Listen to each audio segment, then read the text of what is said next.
देखिए, सबसे पहले तो मैं उन 138 करोड़ भारतवासियों का बहुत बहुत धन्यवाद कहूँगा जिन्होंने मेरे इस संघर्ष में मेरा साथ दिया है।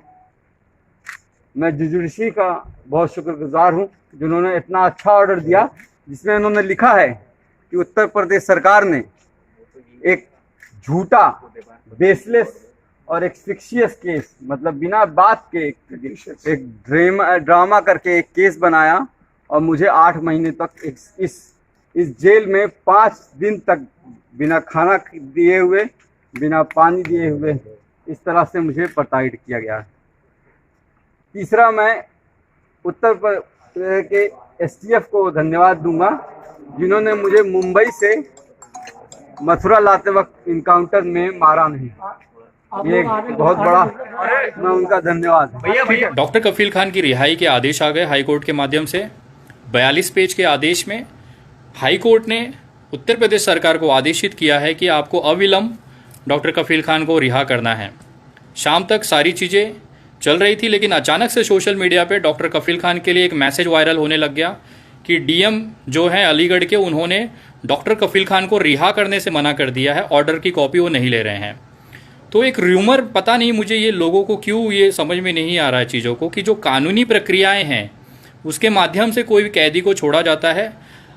अभी थोड़ी देर पहले अलीगढ़ डीएम से उनके कार्यालय में मेरी बात हुई है, डीएम साहब नहीं थे।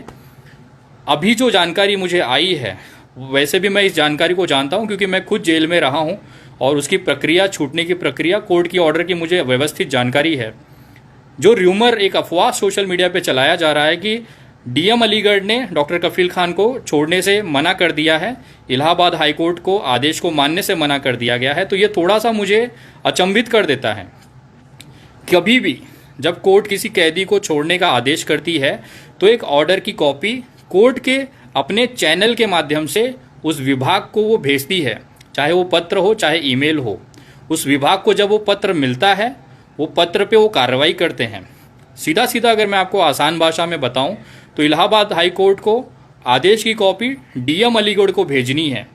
जब ये डीएम अलीगढ़ को मिल जाएगा तो डीएम अलीगढ़ उस पत्र को मिलने के समय से उस पर कार्रवाई करेगा और जो भी प्रक्रियाएं हुई हैं उसको वापस कोर्ट को सूचित करेगा कि सर आपका आदेश हमें प्राप्त हुआ था, उस पर ये कार्रवाई हमने की है, उससे संबंधित ये दस्तावेज हैं और हमने आपके आदेश को पूरा किया है, ये उसकी क्लोजिंग रिपोर्ट है।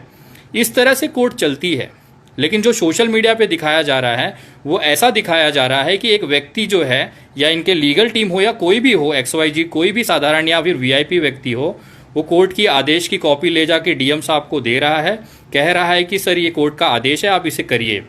लेकिन डीएम साहब का ये कहना है कि अगर कोर्ट ने आदेश किया है तो हमारा जो लीगल प्रोसेस है, जो हमें कोर्ट के माध्यम से हमें जो पत्र आता है, जिस माध्यम से, जिस चैनल से, जिस जरिए से, हम केवल उसको ही मान्य करते हैं।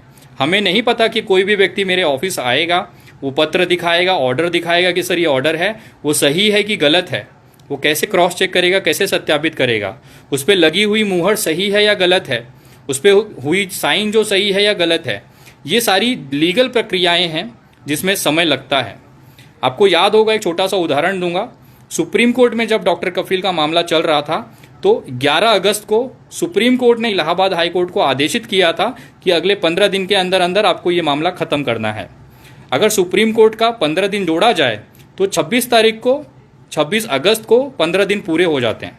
लेकिन वो जो पत्र था आदेश का, वो इनको मिलता है 1 हफ्ते बाद इलाहाबाद हाई कोर्ट को। तो जिस दिन इलाहाबाद हाई कोर्ट को वो पत्र मिला है उस दिन से 15 दिन इलाहाबाद हाई कोर्ट जोड़ेगा, जो एक लीगल प्रक्रिया होती है। तो कहीं ना कहीं एक गुमराह किया जा रहा है सोशल मीडिया पे, और जिस तरह से ऐसे लोग कर रहे हैं जो पढ़े लिखे हैं, मुझे ऐसा लगता है कि अगर आप कोई पोस्ट करते हैं तो कृपया उसकी पहली जानकारी ले लीजिए। अगर पहली बात, इस देश के अंदर कोई भी व्यक्ति किसी भी पद पे हो, चाहे डीएम हो, IAS है, IPS हो, माननीय न्यायालय के आदेश को वो उल्लंघन नहीं कर सकता है। अगर माननीय न्यायालय ने कैदी को आज़ाद करने का आदेश दिया है तो उन्हें आज़ाद करना ही पड़ेगा। इस तरह से ये प्रक्रिया चलती है। और एक चैनल है, अगर किसी व्यक्ति को रिहाई के आदेश कोर्ट ने दिए हैं तो कोर्ट खुद उस आदेश की कॉपी को पुलिस विभाग को भेजता है। पुलिस विभाग को वो पत्र मिलने के बाद उस पर वो कार्रवाई करती है और वापस कोर्ट को सूचित करती है कि सर आपने जो रिहाई के आदेश दिए थे, हमने कैदी को रिहा कर दिया, ये उसके हस्ताक्षर हैं। कैदी को गिरफ्तार करते समय जो जो सामान हमें मिला था वो सामान की सारी उनको हमने हैंडओवर कर दिया है, ये उसके सिग्नेचर हैं, और कैदी को आज़ाद कर दिया, ये उसकी फाइनल कॉपी है। तो इस तरह से वो अपनी रिपोर्ट और जो रिपोर्टें हैं या काम है कि प्रक्रिया इस तरह से होती है। तो लोग जो ट्विटर पे और फेसबुक पे गुमराह कर रहे हैं, कृपया उस पर आप न जाएं। कोर्ट अपना काम कर रहा है, पुलिस प्रशासन अपना काम करेगी और अगले 1 या 2 दिन के अंदर डॉक्टर कफील खान रिलीज हो जाएंगे। आदेश आ चुका है, सिर्फ उनको जेल से बाहर आने की देरी है। तो कृपया इस तरह से किसी के बहकावे में न आए। और मुझे पता नहीं क्यों ये लोग क्यों सरकार को बार बार उंगली कर रहे हैं। अगर आप समझिए, अगर डीएम के पास फ़ोन जा रहे हैं, लगातार लोगों के फ़ोन जा रहे हैं, उनसे सवाल किया जा रहा है, अगर वो चिढ़ जाता है, उनके पास कोई टाइम बाउंड नहीं है कि हमें 1 दिन में रिप्लाई करना है या 2 दिन में करना है, अगर वो चिढ़ जाता है इन लोगों की हरकतों की वजह से, तो डॉक्टर कफील खान को और कितने ही दिनों जेल में रहना पड़ेगा। वो ये दिखा देंगे कि हम प्रक्रिया कर रहे हैं, हम कार्रवाई कर रहे हैं, लेकिन वो करेंगे नहीं। तो उन तमाम लोगों से मेरा निवेदन है, कृपया इस तरह की बचकानी हरकतें न करें, अफवाह न फैलाएं, कानून को, कोर्ट को अपना काम करने दें। कृपया इस तरह से आप लोग भी कोई भी अफवाह को वायरल न करें, लोगों को गलत जानकारी न भेजें। कहीं ना कहीं वो डॉक्टर कफील खान को, उनको जेल में रहने की जो मियाद है वो बढ़ाते ही जाएगा। अधिकारी अगर चिढ़ जाएगा तो वो कार्रवाई देर से करेगा। तो कृपया इस तरह की अफवाहों से बचें और लोगों को कोशिश करें सही जानकारी देने के लिए। बहुत सारे एडवोकेट हैं जो ये जानते हैं कि किसी कैदी को छूटने के बाद एक समय होता है, उसकी कॉपी कोर्ट से जेल पहुंचने में और जेल को उसको प्रक्रिया करने में समय लगता है। तो कृपया इस तरह की अफवाहों पे ना जाएं। एक छोटा सा उदाहरण और देना चाहूँगा। अगर आप बैंक जाएंगे, आप जिस बिल्डिंग में रहते हैं, जिस कॉम्प्लेक्स में रहते हैं, अगर बैंक की ब्रांच उसके नीचे है, अगर आपकी उसी बिल्डिंग में वो बैंक है जिसमें आपका खाता है, आप एक चेक लेके जाते हैं दूसरे बैंक का और उनको बोलते हैं कि सर मेरा घर तो ऊपर ही है, आप बैंक का चेक आज क्लियर कर दीजिए, तो ऐसा नहीं होता। बैंक 3 दिन में ही क्लियर होगा, आपका चेक क्लियर होगा, वो सेम डे नहीं होता, वो प्रक्रिया है। उसी तरीके से ये कानूनी प्रक्रिया है जिसे आप लोगों को समझना चाहिए। और मैं ये गंभीरतापूर्वक उन लोगों से निवेदन करता हूँ, कृपया अगर आप लोगों ने डॉक्टर कफील खान की रिहाई में मदद नहीं की है तो कृपया उनको फंसाने में इस तरह का हथकंडा ना अपनाएं, लोगों की भावनाओं से ना खेलें।